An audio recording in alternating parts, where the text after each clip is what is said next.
Cette semaine, pas de relooking, mais un dossier spécial, design suédois entre histoire et actualité la plus brûlante, chippé dans ce salon du meuble. On regarde ça tout de suite. Pour comprendre le succès du design suédois, il faut d'abord mettre le nez dehors. Avec un thermomètre qui affiche jusqu'à moins 20 degrés en hiver, les Suédois ont depuis longtemps compris tout l'intérêt de développer un véritable art de vivre chez soi.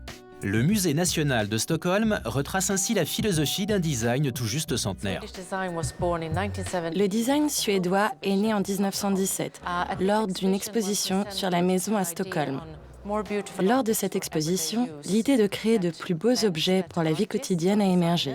Ce qui voulait dire que les artistes et designers devaient créer des objets qui seraient produits en masse pour les rendre accessibles à tout le monde. Et cette idée a influencé le design suédois tout au long du XXe siècle. Et voici comment est née une pratique esthétique et fonctionnelle. L'une des personnes les plus influentes dans le développement de cette idée que les objets usuels jouent un rôle important pour les gens dans la vie de tous les jours, c'est Ellen Key. Cette femme a publié de nombreux écrits dans les années 1900, dans lesquels elle développait l'idée que les beaux objets créaient de beaux esprits. Et que si les gens vivaient dans de belles maisons, alors ils seraient heureux. C'est une idée assez basique finalement, qui se fonde sur les mouvements sociaux. Le fameux design démocratique, une idée qui a fait son chemin en Suède après-guerre. Peut-être pensez-vous que cette chaise est barbante, ou passe-partout, ou bien trop simple. Elle a été dessinée en 1944. En fait, ce qui est intéressant avec cette chaise, c'est que ça a été le premier objet en Suède à avoir été livré dans un emballage plat. Et il y a une société bien connue qui a développé cette idée, et s'est fait beaucoup d'argent avec. Mais IKEA n'a pas été le premier à le faire. Ce n'est donc pas Ingvar Kamprad avec IKEA qui inventa le meuble en kit, mais Bruno Mattsson avec sa passion pour l'ergonomie et la praticité. Il y a cette anecdote sur Bruno Mattsson. Il est assis dans la neige en train de mesurer son corps pour créer la courbe idéale, la courbe ergonomique, et a découlé de cela cette chaise longue. Aujourd'hui classique, son fauteuil Pernilla a pourtant été un vrai choc à sa sortie avec ses sangles apparentes. Autre lieu incontournable de Stockholm, l'île branchée de Södermalm où le designer Thomas Bergstrand a installé son bureau. Il collabore depuis plus de 15 ans avec les grands éditeurs suédois comme Swedese ou IKEA. J'aime penser que je suis indépendant, que ce que je fais vient totalement de moi.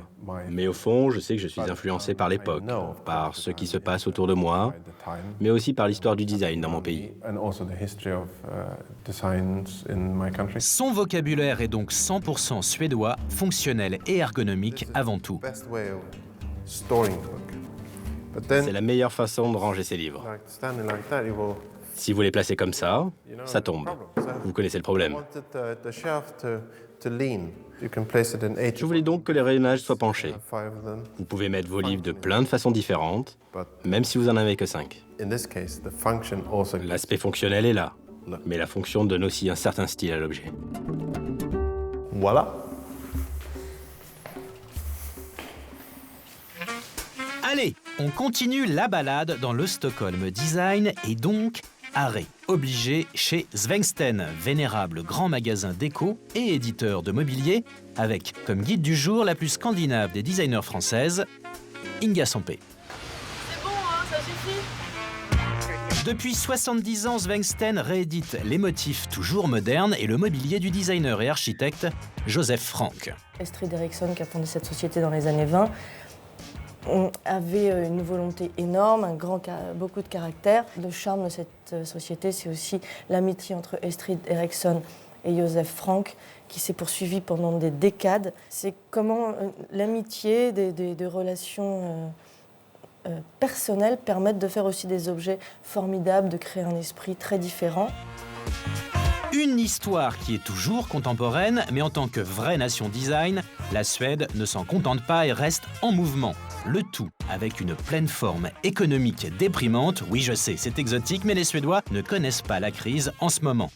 Démonstration au fond d'une grotte de l'île de Sepolmen avec l'exposition Elephant Glass, dédiée au verre et à sa magique fragilité.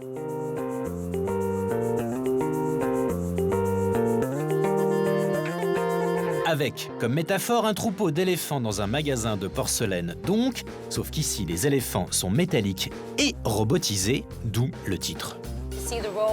On voit les robots comme s'ils étaient des éléphants dans un paysage de verre. Mais en fait, rien ne se casse. Leur mouvement est assez poétique finalement. Le salon du meuble local n'a donc pas lésiné sur les moyens pour réunir artistes et designers de la jeune génération et offrir aux habitants une exposition spectaculaire de design. Quand j'ai vu l'acier des robots, qui est lisse et précis, mais aussi lourd et dur, j'ai pensé que le contraste avec le verre était visuellement très intéressant. En plus, quand on y ajoute la montagne dans le paysage, l'environnement devient vraiment surréaliste. Le verre est vraiment mis en valeur.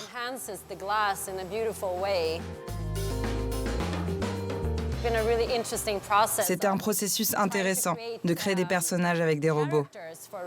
Ils ne sont pas juste en train de bouger les choses de façon industrielle. Il s'agit plus d'un sentiment ou d'une émotion. Loin d'être écrasés par leurs augustes aînés, une nouvelle génération décomplexée invente donc le design contemporain à l'heure des réseaux et le trio Form Us With Love est aujourd'hui leur fer de lance. Un design à la philosophie très Facebook. Il faut être extraverti pour collaborer. C'est la seule façon de faire quelque chose de vraiment bien. On veut tous en faire partie. En gros, c'est impossible aujourd'hui de sauvegarder des apparences qui ne sont pas réelles. Par exemple, il y a ce débat sur la transparence et le fait de vivre selon ses vraies valeurs. Et c'est exactement pareil pour le design et les designers.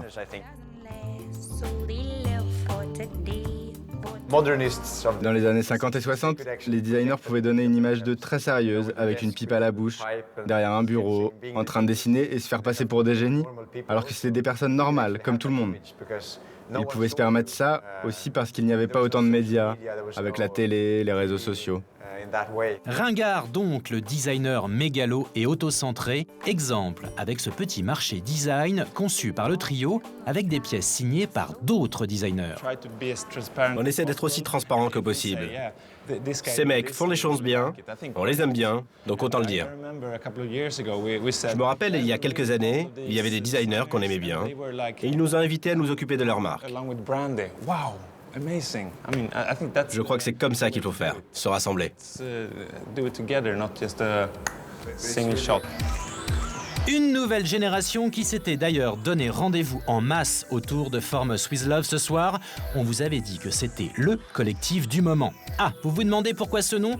Une erreur, une carte postale qui devait être signée From Us With Love et qui a terminé avec cette coquille qui est tombée comme un coup de foudre sur le trio qui cherchait un nom à ce moment-là.